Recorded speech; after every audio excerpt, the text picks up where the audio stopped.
Привет, YouTube! Сегодня интересная новинка с YouTube канала MILITARY News. Смертельный израильский супертанк шокировал русских наблюдателей в Украине. Смотрим, кому интересно вооружение. The news that two unspecified European countries, backed by the United States, intend to buy more than 200 used Merkava Mk2 and Mk3 tanks from Israel had a bombshell effect. This is unprecedented, as Israel has never sold its tanks to anyone in the 40 years since the tank came into service. And this immediately raised the question of their possible supply to Ukraine. On the one hand, Israel has repeatedly stated publicly that it will not supply its weapons to the conflict zone. But on the other hand, the country has special relations with the United States, which it will not lose under any circumstances. Therefore, it's very likely that Israeli chariots, Merkava from Hebrew translates as chariots, will eventually end up in the steppes of Ukraine. In this video, we'll talk about Merkava Mk2 and Mk3 and try to predict how they'll affect the course of this Ukrainian-Russian war. The Merkava is, in its way, a unique tank. There's nowhere else like it in the world. First of all, they have a built-in 60mm mortar firing at a range of up to 3,500 meters. Experts say that in a low-intensity conflict, its presence increases the effectiveness of the tank. Secondly, the presence of a swelling of 6 troops. That is, the tank simultaneously acts as an assault self-propelled gun and an armored personnel carrier. Third, the engine of the tank is carried forward, and therefore, it's an additional protection for the crew. Now for more details on the Merkava Mk2 and Mk3 tanks. The Merkava Mk2 was designed based on the experience gained during the 1982 war. The Merkava Mk2 was, so to speak, a direct result of the Lebanon battles. It turned out that the armor protection on the Merkava Mk1 could not withstand the 125mm smoothbore cannon fire of the T-72 tanks used in Syria. So the main purpose of the upgrade was to further increase the armor protection. The turret armor is reinforced by installing overhead shields. The steel armor of the shields has increased resistance to shells as compared with that of the Merkava Mk1 tank. The side shields of the modified shape are also made using a new type of armor, and there's an option of installing dynamic protection units on them. In combat conditions, however, the vehicle proved to be less resistant to handheld anti-tank grenade launchers, not to mention man-portable anti-tank systems. The fire control system was upgraded by installing a more advanced ballistic computer and a new laser rangefinder. However, the Mk2 still used the same 900 horsepower engines of the American company General Dynamics land systems. As a result, weighing 61 tons, the Israeli tank has a towing capacity of only 14.75 horsepower per ton, a very low figure. In the Russian T-72, this figure is equal to 19. The main armament is the same as the Merkava Mk1. The M68 105mm rifled gun, which is a licensed version of the British L7. The tank's ammunition is 62 rounds, but can be increased to 86 rounds if necessary, overloading. The ammunition consists of 5 types of rounds: armor-piercing subcaliber, shaped charge, armor-piercing high explosive, smoke, and shells with ready assembled ammunition. The Merkava Mk2 tanks entered service with the Israel Defense Forces in 1983. The Merkava Mk3 tank started entering the Israeli army in 1989.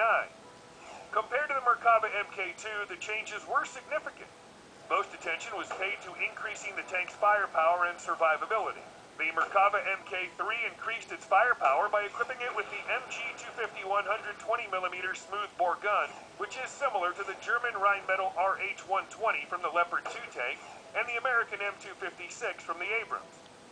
Thanks to the upgraded small-capacity anti-rollback device, the gun has about the same dimensions as the 105mm M68 tank, which allowed the Merkava Mk3 to not increase the internal volume of the turret compared to the Mk2.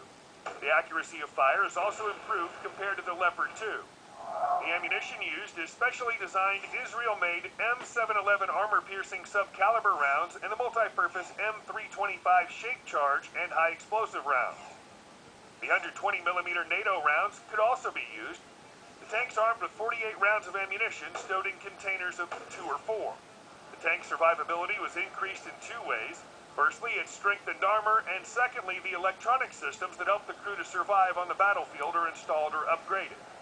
As for the armor, the designers used on the new vehicle upgraded modular armor, steel packages, boxes with several layers of special armor inside.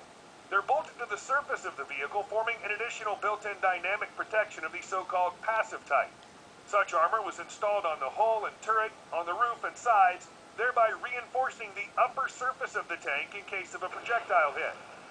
The turret length was increased by 230 millimeters. The side shields for protecting the running gear were supplemented with 25mm steel plates on the inside. Special safety measures were taken to protect the bottom from mines, improvised landmines, and explosive devices.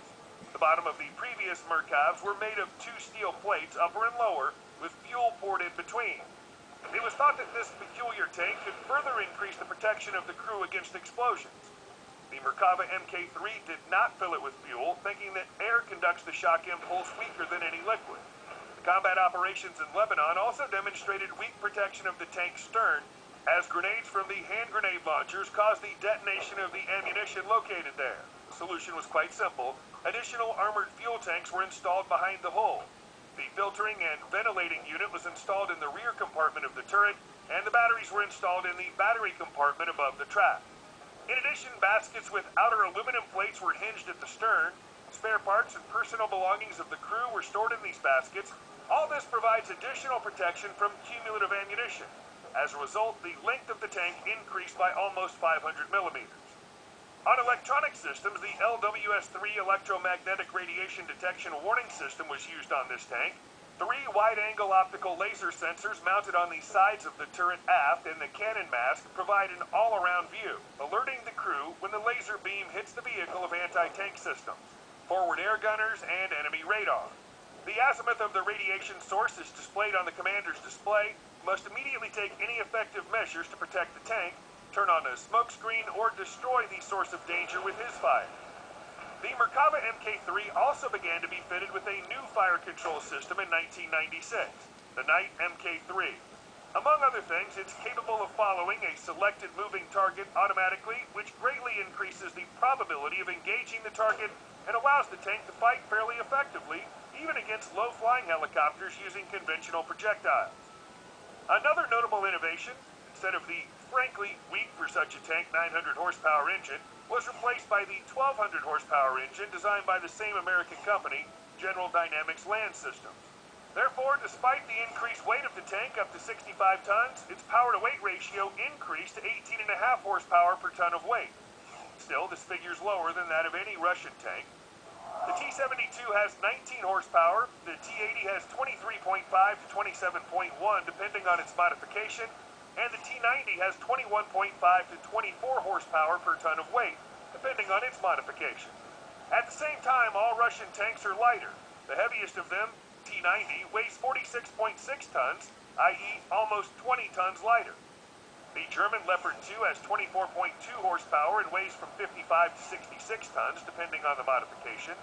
And now, knowing the main characteristics of the Merkava Mk2 and Mk3, let's try and forecast the influence of 200 such tanks on the Ukrainian-Russian war. Let's say right away that they will not bring any breakthrough. Firstly, there are not many of them. What's 200 plus Ukraine's current 500 to 600 tanks compared to the 2,500 Russian tanks fighting in Ukraine? And according to calculations from the American portal globalfirepower.com, Russia can put up to 12,000 more tanks from its vast arsenal. Secondly, even the Merkava Mk3 is not especially superior to the Russian T-72s, but it is inferior to the T-90s, of which there are already more than 100 and growing. Israeli tanks are very heavy for Ukrainian fields. There are already videos on YouTube of Leopard 2s stuck in the mud during the Ukrainian counterattack, and they weigh roughly the same as the Merkava, with considerably more pulling power. Plus, even the Merkava Mk3 doesn't have good dynamic protection. It's written about some kind of passive dynamic protection. What this is to the end is unclear. It turned out that the Leopards also did not have normal dynamic protection, so the Ukrainians hastily installed kits Contact 1 dynamic protection of the first generation, which protects against conventional shaped charge ammunition, not tandem. The Russians had Contact 5 dynamic protection of the second generation, or relic protection of the third generation, which protects against not only the shaped charge rounds of the tandem scheme, but also against armor-piercing, finned, sub-caliber rounds. Is it that bad? No. weapon fights in combination. Tanks, artillery, aviation, and reconnaissance assets. And every new weapon that comes into the Ukrainian army adds its part to its total power. And we're sure that one day quantity will turn into quality. Add to this the much higher motivation of Ukrainian soldiers fighting for their land, so we're sure that Ukraine will win. Do you agree with our opinion? Write your comments below. If you like the video, please like it and appreciate our work. And don't forget to subscribe to our channel. There will be many more interesting videos about modern weapons.